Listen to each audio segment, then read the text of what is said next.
Currently, China as a country and form of governments is the closest it has ever been to absolute collapse. And this is not an over-exaggeration or an overestimation. No, China is legitimately, judging from everything that's happening politically, culturally, the power struggles, the money problems, the everything, is on the verge of absolute collapse. The closest, in fact, it has ever been. And today we're going to be watching a video that will hopefully explain a lot of things. And the things that it doesn't explain, don't worry, I got you covered. I will explain in the most easiest way possible so everyone understands most of the things that have led to the situation where China, through its own actions, has pretty much absolutely self-imploded and now is on the verge of complete and utter collapse. So let's get into it. China is crumbling. True. Protests are spreading against the Oh, by the way, that tank picture right there, that's real. They have sent out tanks to control the populations because of how angry people have gotten. And it's only gonna most likely escalate. banks.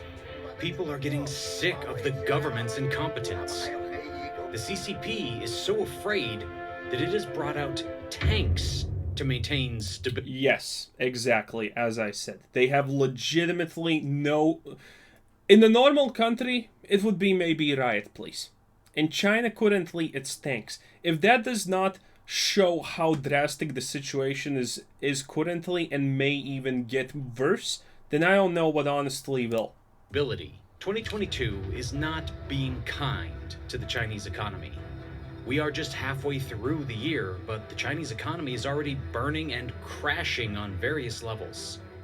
What once seemed to be a composed country with everything in order is beginning to show its vulnerabilities as nothing more. Return my deposit Henan Bank.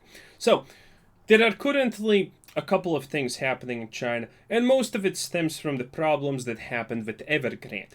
So, there are two parts of this situation that you need to understand how things happen in China. First of all, is the fact this doesn't exactly have a complete 100% impact on the current situation, but this does show and put into perspective how China works and functions as a country. China pretty much is the owner of 1/3 of the billionaires in the world, and many millionaires. And something that often happens in China is the fact that these millionaires and billionaires just flat out disappear. And that's not because they said something bad about the CCP. No, that is because the smart ones try to accumulate as much money as possible and then they disappear to another country to be rich. And in a lot of cases, that means running away with the funds of the normal Chinese denizen, who has absolutely done nothing wrong in these situations and is just trying to live their life. So this is one way that bad things happen. And this situation happens even in times, and it happens pretty often even in times, when everyone is saying everything in China is swell. No riots, no nothing, everything's going good, the economy is going up, and that still happens. Imagine the situation of that happening currently, with everyone saying and seeing how actually bad and potentially devastating this will be. Every millionaire and billionaire currently who can is trying to run away from China as fast as possible because this situation is bad. And this is one part of the things that you need to understand to just understand China as a country. Now, the thing that pretty much caused this, it was the real estate bubble in China. It was Evergrande, the company name, if I'm not mistaken. Their business model was essentially this. They owned land, and they sold people plans. In 10 or 20 years, they're going to make these houses, these penthouses, these places that people can live. Because Chinese and Asians in general have a need, a culture that necessitates that they show off their state of material wealth through all kinds of things, usually material things. They have their cars and they have their houses. They even have goldfish specifically designed for each and every kind of type of income to just show people how wealthy they are. And houses are one of them. And houses, in fact, are the most common way the average person wants to show off that they are living okay. So everyone in China, essentially, and in Asia in general, wants to be an owner of your own house, your own flat, your own place to live in. That's a big deal. And Evergrande offered people this opportunity. In 10 years, 20 years, we're going to finish this flat project and you're going to have your house. You pay us now, you pay us every month, and it's going to happen. Well, that happened. People bought it, and Evergrande slowly started to work at it. But Evergrande at some point understood one thing, that it can make far more money and become far, far bigger in a shorter time amount than 10 or 20 years when they finish the project and they start the next one, by starting the next one already.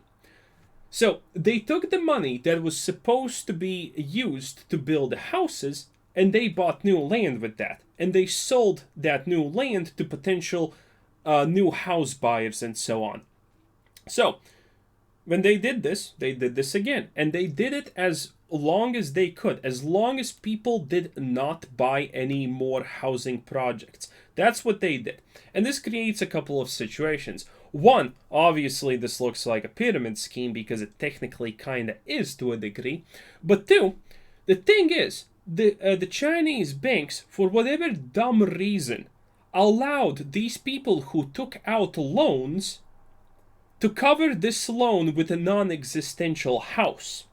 So a couple of banks did something that's stupid. Essentially, this means this: if Evergrande can't make the houses, the people who gave Evergrande the money don't need to give the money back, because if they do not fill their obligation of repaying their debt to the bank every month, then the bank is going to seize their house.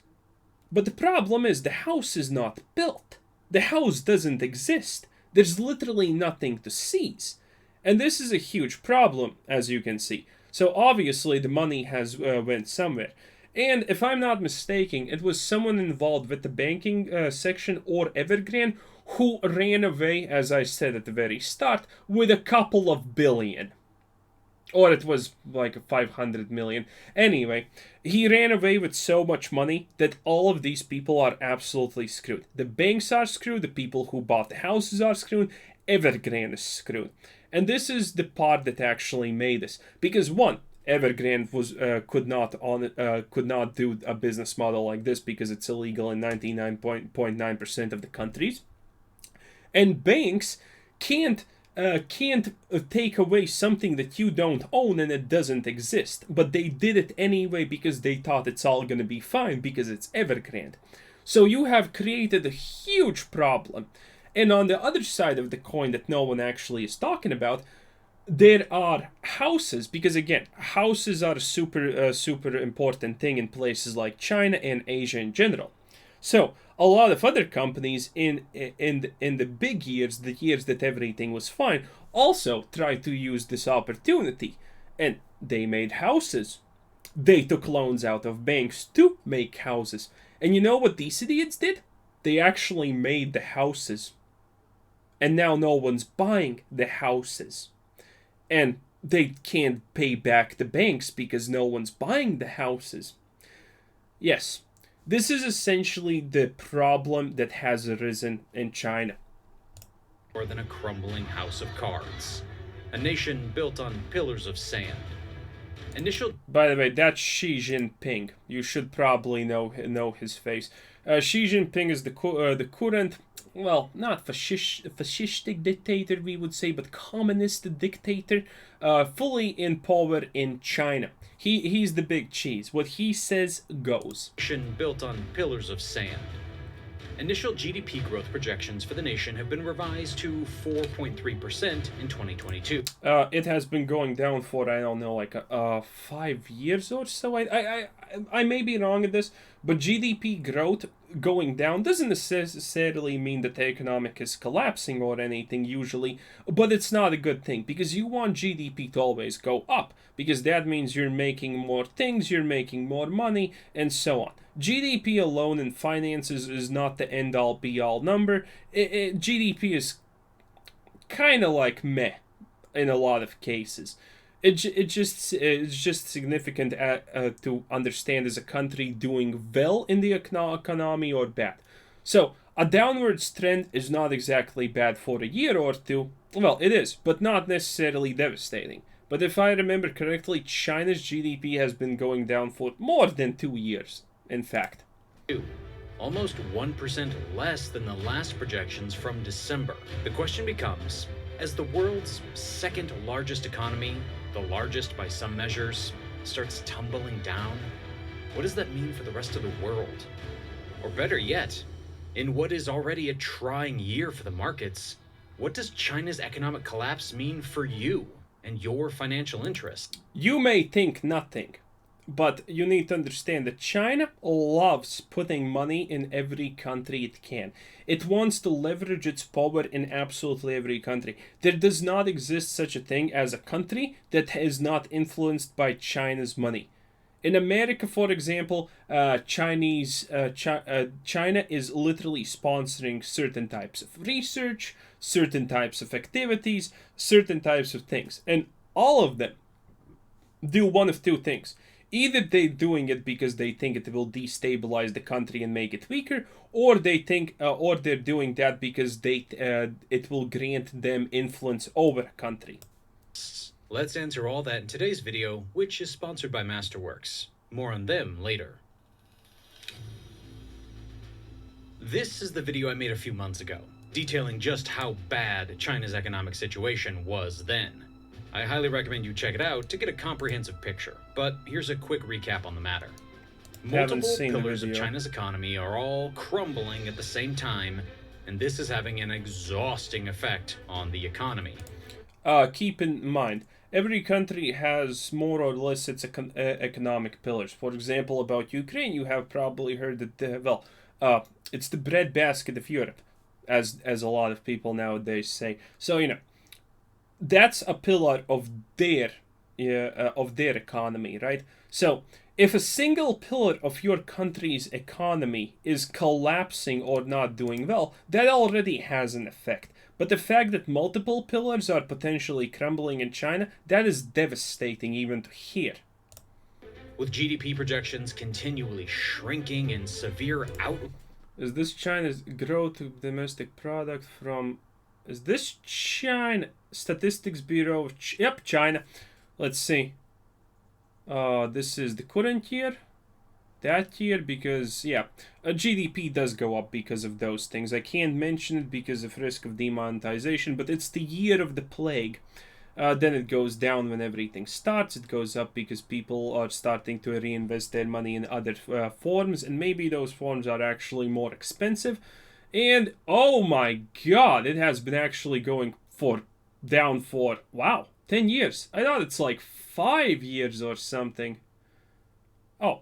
Well, I was a little bit mistaken, as I said. Rage at home, it's hard to see a way out for the Asian giant. Since I made that video, several of these issues have grown in magnitude. Yes. And not just that. Oh, this is an absolutely amazing picture. This is one of the things I personally never understood about China. So, that's, as I said previously, Xi Jinping. The big cheese of China. Do you know who this I don't know, goofy looking motherfucker is? His name is Jiang Zemin. He is literally the guy who is currently trying to cut, pretty literally, this guy's throat wide open and spill its contents all over anywhere so he can be the ruler of China. Yeah. This guy had power over the police force. He did a lot of things, and he currently is his biggest opponent because he still has extreme political power, and that should tell you a lot because if our boy Xi doesn't like someone, well, on average they can just be made to disappear. But this guy, even though he literally wants him dead, cannot just be magically wished away. Yeah, let that sink in on how powerful this is. And this is his biggest proponent. And the fact that they can be even in one room honestly astounds me. And look at that smile. He knows that he's surrounded by snakes. But new problems have arisen for China. Problems that have far-reaching effects with the potential to affect your finances in America and investments all over the globe in general. As one market collapses, all the markets collapse afterwards. But we have already seen, because of Evergreen, not a complete destruction of the stock market, but most stocks essentially suffered like a 10-20% downswing. Well, some, not most. Again, should kind of choose my language a little bit more specifically here. But because just of Evergrande's destruction, we already saw a downswing in the stock market, and it was pretty dramatical at some points. Obviously, it has swung back, but that is just one big thing of China collapsing, potentially needing bailouts and whatnot. Imagine if the whole of China gets destroyed. How many things do you think you buy from China? Spoiler alert, you buy a lot of things from China. You rely on a lot of things to make your daily life good from China's production capabilities. Let's take a look at these factors. Covering China is always a risky move on YouTube, especially when it comes to showing protests. My last 2 videos were demonetized. By the way, you can't. I'm pretty sure you can get even striked in some situations, depending on what you show. YouTube obviously is licking the boots of their overlord, because China is one of the biggest markets. Well, biggest market in the world. So every company is pretty much licking their boots every single time they can, and YouTube's obviously no exception. Furthermore, YouTube allows Chinese bots to dislike videos that are negative about China, and so on and so on and so on. The rabbit hole goes pretty deep in China's capabilities and how far are they gonna go to safeguard their image. Because YouTube deemed it controversial. On top of that, the CCP is notorious for sending its bots to dislike any video. Yep, exactly. Admittedly, how much bots they send to dislike someone, I can't really tell you, but they do try and destroy everything. Like, social media is controlled and so on. I don't know exactly the amounts here, because, you know, these anti-Chinese videos do pretty well in YouTube, despite what anyone tries to do about them. But, you know, it is a fact that it does happen. Videos that are critical of China. Fortunately, you guys have shown insane support over my last 2 videos. Like my video I have the also. same request again. If you guys can just scroll down real quick and hit that like button, it helps me out tremendously. China's in chaos right now, apparently, in terms of slowing economic growth. The entire real estate market in China. This is a pretty fun channel. This is like an Indian news channel or something like that. But yeah, man, India hates China, and for very good reason, by the way. Is a disaster waiting to happen. To China now, where home buyers, furious at the delayed completion of their properties, the properties cannot be completed because those companies literally have no money to complete them with. that they're already paying for, have taken things into their own hands. Imagine a first world country getting to a point where real estate development companies are becoming so desperate that they institute a barter trade system to sell homes. I have not heard about that. That's insane. This is the case with a few real estate developers in the eastern provinces of China.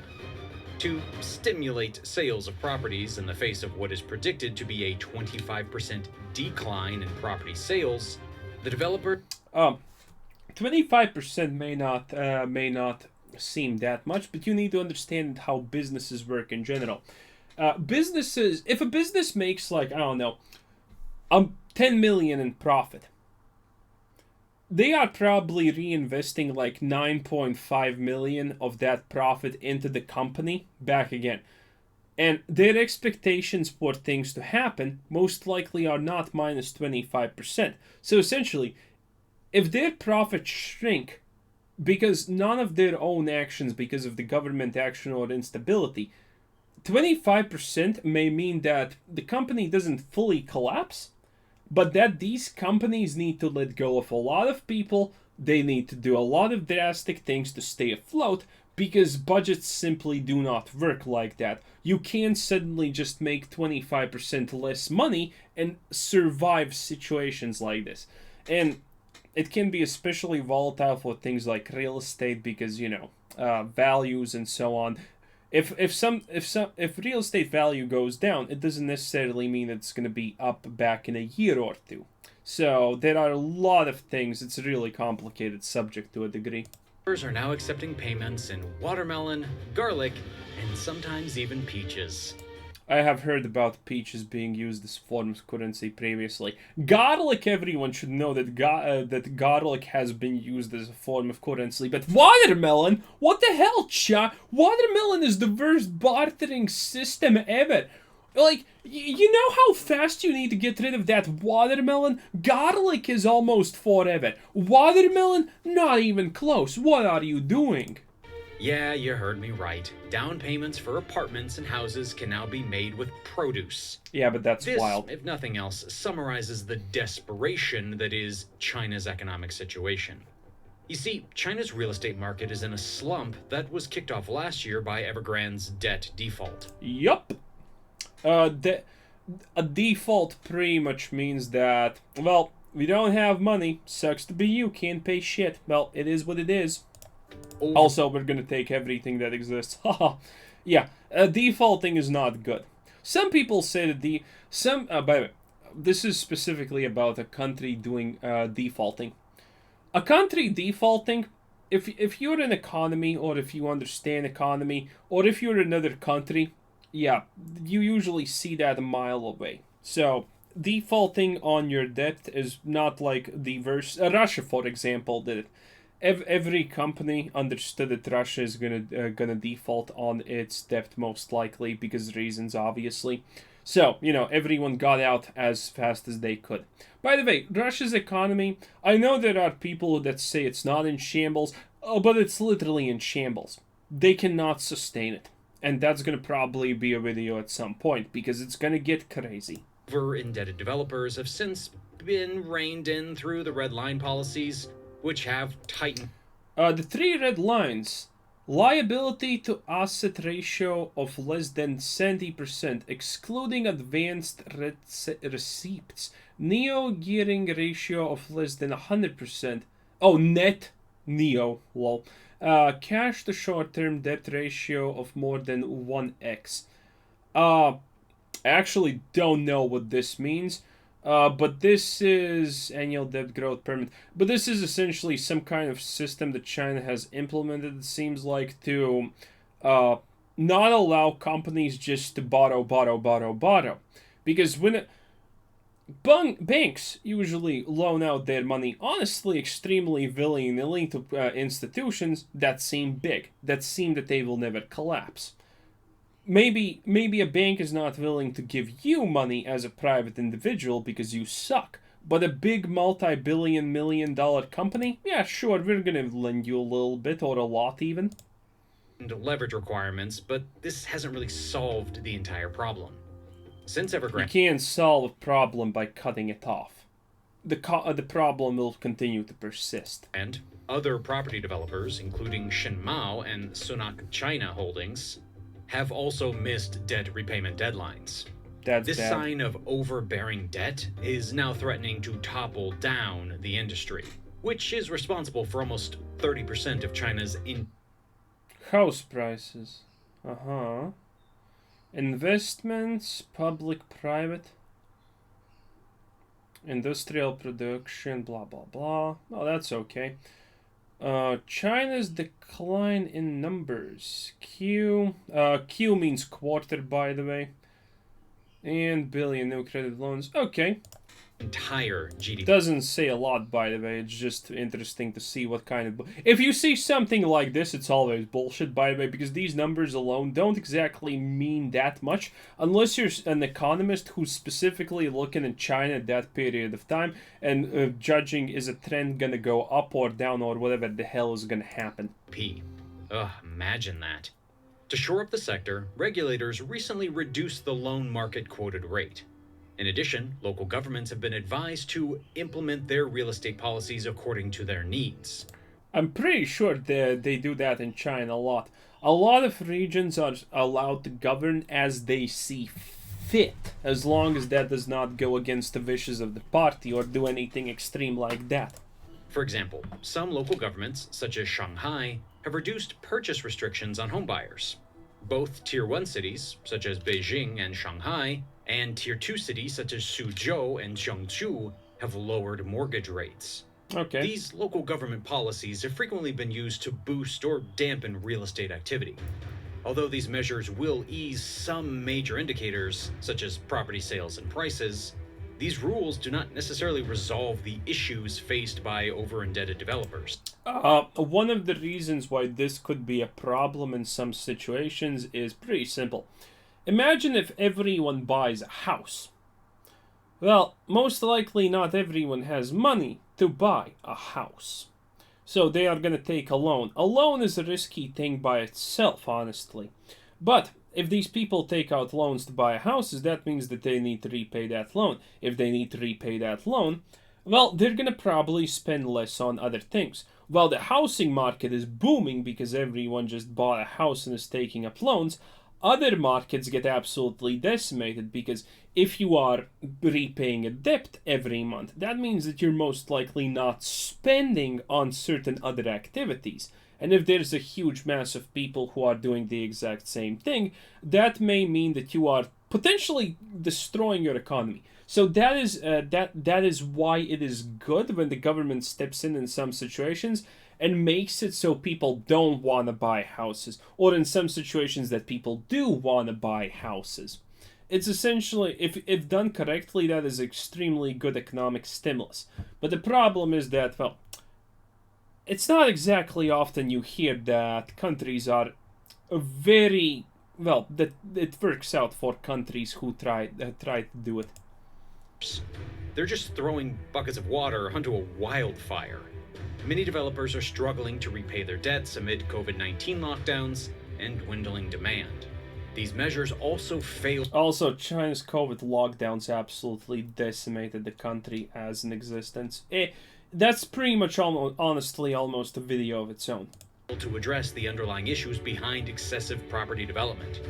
That is why the real estate sector in China keeps getting worse, with new developments making things more unbearable. The crisis that began with Evergrande real estate defaulting last year is now snowballing into a bigger crisis. You know, one by one, we have seen these pillars of China's property cycle crumble. Not only are home buyers refusing to pay their mortgages, developers' bonds are plummeting. After the Evergrande fears slipped into the market along with the troubles that developers are facing due to too much debt, angry home buyers have begun threatening to stop their mortgage payments on unfinished projects. They're not threatening, they are literally doing it. This movement, which gained traction on social media, is now developing quite the following. Because again, as I explained at the very start, some of them cannot be punished. Because if you don't pay your loan to the bank is going to take the thing that you offered as collateral. But they can't take it, so there's pretty much almost no punishment for, not doing it. Obviously, the banks are going to shun you and, you could be kicked out of the banking system, but, whatever. Enough for Beijing to take notice of it. In China, more than 85% of Chinese houses are sold through pre-sale, up from about 50% in 2005. I did not know that. That is a little bit fucking crazy. Mortgages begin months or even years before. I do say crazy a lot here, but honestly, the whole situation is currently the situation that we are in with China can only occur if things are going extremely the crazy way. Before buildings are finished. However, as projects have slowed since 2020 due to the COVID pandemic, along with liquidity issues that have soon followed, it seems that liquidity issues is pretty much when there's nothing to buy, there's nothing to sell, there's people who want to sell but there's no one to buy, there's people who want to buy but there's nothing to sell. It's essentially someone wants but no one has type of situation in the easiest terms possible. Developers won't be able to honor their agreements and thus the mobs are amassing. As homeowners continue to refuse to pay mortgages for unfinished projects, the movement keeps growing larger, with what was once a list that started with just 30 projects growing to more than 300 at present. The danger in this lies in that the movement against the pre-sale system puts as much as 350 billion. Oh, I almost forgot. So, wait, actually, let's listen to this. Maybe he's gonna say what I want to say. $1 billion in payments at risk. Yes, he said what I wanted to say. So, you think that it's not a big deal, right? That, I don't know, let's say 100 people don't want to pay their bank loan, and the bank can't process anything from them and sell it off to reestablish the wealth that they otherwise lose. That is a big deal, because you see, no bank almost has the even. I don't know. There's a minimum percent that the banks are forced to have on hand at any time of the amount that they have in their system. But essentially, if you don't pay the banks can't loan out their money further, which creates the problem because banks only make money because they loan money. If all these people default, you can expect a scenario that is far worse than the Evergrande crisis to arise. Chinese authorities are aware of this wildfire danger and have already moved to censor it in a bid to prevent havoc. But by censored, he means literally beat anyone they want. It's a very corrupt system. The movement is gaining traction very quickly as it feeds on itself in a circle. As developers' cash flow dries up, even more projects are being suspended, which then validates the worries and leaves more consumers angry. And this is why pyramid schemes never work. At some point, if the cash dries up even for a split second, it's over. Fearful that they may never be finished. The longer the and that's why you can make money in a pyramid scheme if you were really early, because they're gonna pay you out the money. Admittedly, this is not an endorsement to go find pyramid schemes to participate in. You shouldn't, but it's just a fact. Cycle goes on, the more trouble China's real estate market gets into. Now think of this. If property in general makes up 30% of China's GDP, that is incredibly huge. That is incredibly huge, and you should understand that that's it's property. It's places to live. It's places here. It's just by the fact what it is. It's unsustainable. So good luck with that. How catastrophic will the damage be if the people start defaulting on payments? And if the Evergrande crisis was enough to have effects that even hit the American markets, what kind of potential does this Chinese crisis have in affecting your financial investments? I will be pretty happy because I will buy non-expensive stonks and make my money double in the, 5 years or something like that. Remember, if you don't have money, shit like this is horrible for you. But if you do have money, shit like this is absolutely amazing as long as you're not in the country that's going under. Because it's a brutal reality, I know. Finding alpha is already harder than ever, inflation is rampant, and the recession is already here. This crisis could lead to the perfect storm for your portfolio, which is why one alternative with minimal correlation to equities is rapidly gaining traction. Typically, only institutions and the ultra-wealthy had access, but one fintech platform called Masterworks is revolutionary. Okay, actually, I want to talk a little bit about Masterworks. It's the video sponsored. By the way, the video we're watching is from Business Basics. A very good channel, if I do say so myself. I would recommend it 8.5 videos out of 10. So that's a pretty good score. So, Masterworks. Let's watch it, and then I'm going to explain what's the risk with Masterworks potentially. The market. Despite the S&P hurtling into the red, their portfolio's track record is a remarkable... Also, I don't know if this is actually true. If this was an actual... So, there are ways to fudge these numbers. Now, I'm not saying that they did fudge these numbers, but there are multiple ways to looking at money, growth, and so on and so on. For example, we don't know the dates here, so maybe they're looking at like one crash day against their one victory day. I'm assuming that's not the case, but I would not trust these numbers without seeing at least dates. 15.3%. showing a low correlation inflation hedge at work. What is this asset? Blue chip contemporary art. The word contemporary honestly scares me. Contemporary means a shit tier art that has no business being blue chip. The New York Times says, when the stock market takes a dive, people look to invest in art, which is why even through That is not necessarily true. 2022's turbulent markets, Masterworks is still generating consistent That can be true. returns, with their investors seeing an average net return of 26.8% since 2019, with 26.8 and generating 32. consistent return. 32 still. 32.2. With their 32.2, 30. 30. So you're telling me they're taking only 3% of the profits. That's a little bit sus, not gonna lie by itself. But this is assuming that this is what they sold with the percentile, and then what they say they return. Okay. investors, with results like that, the demand for Masterworks is sky high, and there's a long wait list for new users. Long wait list for new users is just a play on the fear of missing out. You fear missing out because, wow, this is such a great opportunity. Look at this, like 27% annual return. That is absolutely beyond amazing. Congratulations, you outplayed S&P. Hell, you're a better trader than Nancy Pelosi. But Masterworks is letting you skip that wait list just by clicking the special link in the description.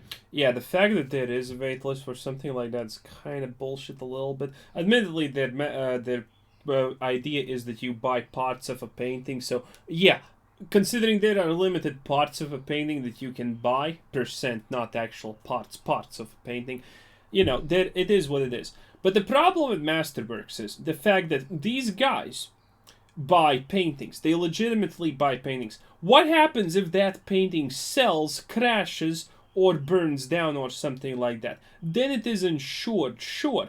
But that instantaneously means pretty much a 0% return on investment, if any at all. The Masterworks seems like a great option as long as they don't go in the red. If they go into the red, then that's gonna be bad, because that will instantaneously put them on extreme strain, and you're gonna see what it's actually all about. Since they haven't bought anything bad currently, it seems like it's good. But the moment they actually spend a lot of their money on something big and it's gonna fail, it's gonna be interesting seeing what happens to them.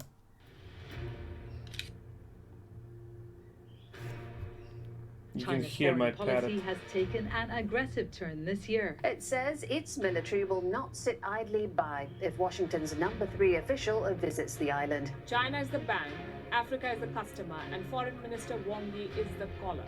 He is one of the only major governments that has yet to condemn Russia for its invasion of Ukraine. They won't, Since obviously. it started earlier this year, China's tacit support for Russia's invasion of Ukraine has only fueled speculation over Beijing's intentions with Taiwan, raising questions about how the world might react should China launch an attack. This kind of speculation, and being on edge, has not been good for the Chinese economy. It's a good question, will they actually launch it? Because with the current instabilities in China and everything that's happening and their absolute waste of money, for example, the Green Wall or whatever the fuck it's called, the project that removes the desert, makes it so the desert doesn't encroach on them like 10 miles per year or something like that, is, well, a fucking disaster to say the least. So, you know, with all those disasters that are happening, if they invaded Taiwan and they would not succeed in a swift victory, she absolutely cannot take the risk. So, I think, but maybe he's gonna be desperate. Who honestly knows? I'm just speculating. It's pretty much guesswork at this moment in time. You can never know what's the right answer here. But I think it's just too risky to do it currently. As its partners do not have full faith in China's policy, particularly towards Taiwan. For a country that is big on trade, this does not bode well. China's plan to invade Taiwan and reassert its dominance over the island nation has never been a secret. China wants to assimilate the nation into the mainland, rhetoric that sounds dangerously close to Putin's propaganda with Ukraine.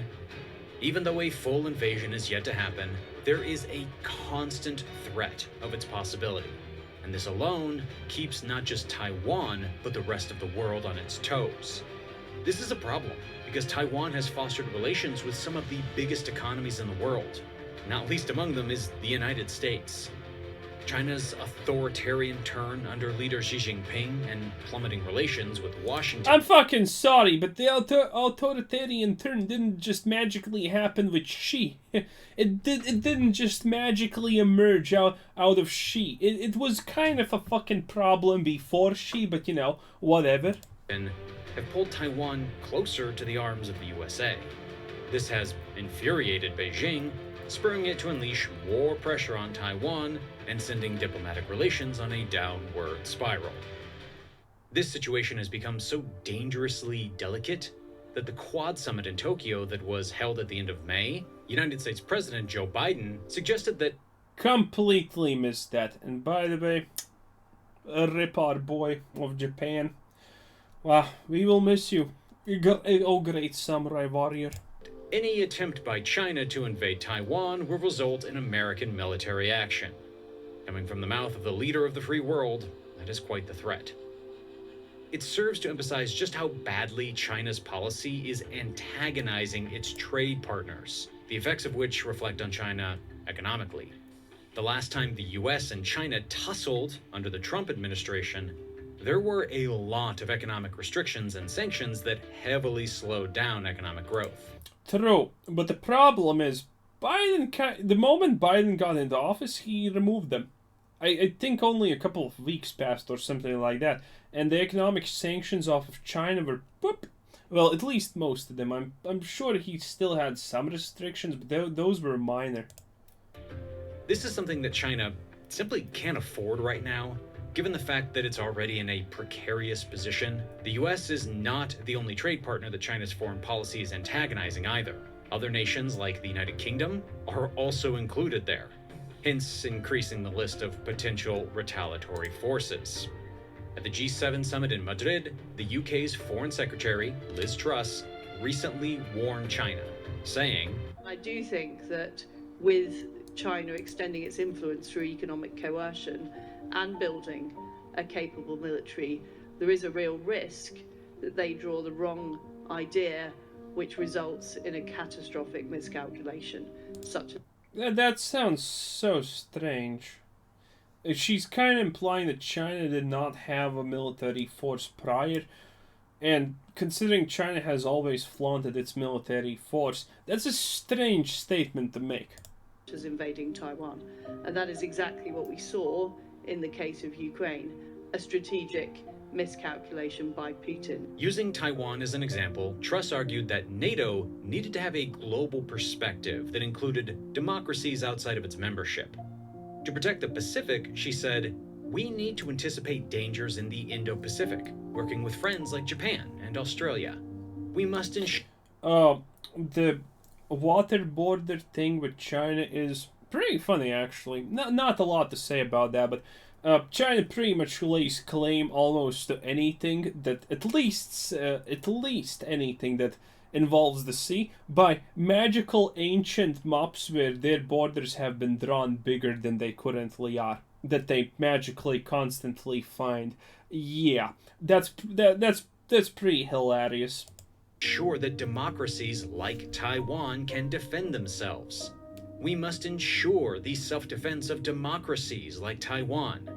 These are all strong words from powerful nations. For a nation like China to suffer internal economic complications and external economic hostility simultaneously will be a blow. If their aggressive policies continue, China's economic collapse will be accelerated, well, at a pretty alarming rate. If President Biden's words are to be taken at face value, military action involving the United... It's really hard to guesstimate how much what action now could accelerate the collapse. As long as China does not deal with its own inner problem of the people rising up, well, then it's bad. Then it's good for China if they deal with that. But if they don't, because that is obviously the biggest threat. The biggest threat is the fact that the people may rise up because, well, why live in these circumstances? Why does the government allow these things to happen? Because that's literally what's on everyone's mind. The United States is bound to drag the global economy with it. This is definitely something that will affect your financial plans without a doubt. True. And all that heavily weighs on China's actions. Kind of the least likely scenario, though. This will be tried and avoided as much as possible, because let's be real, no one wants that.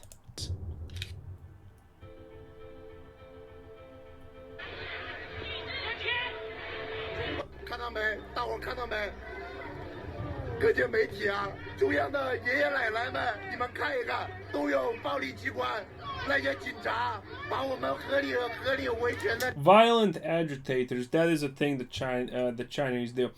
The average cop, literally, they at work for him may look at as go look like a protester and start a fight and beat someone up.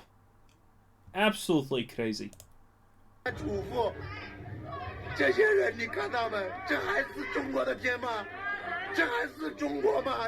has always been China. You were just too blind to see it. You like to suck off the teeth while it was good, but now that it's bad, you ask, is this really China? It has always been China.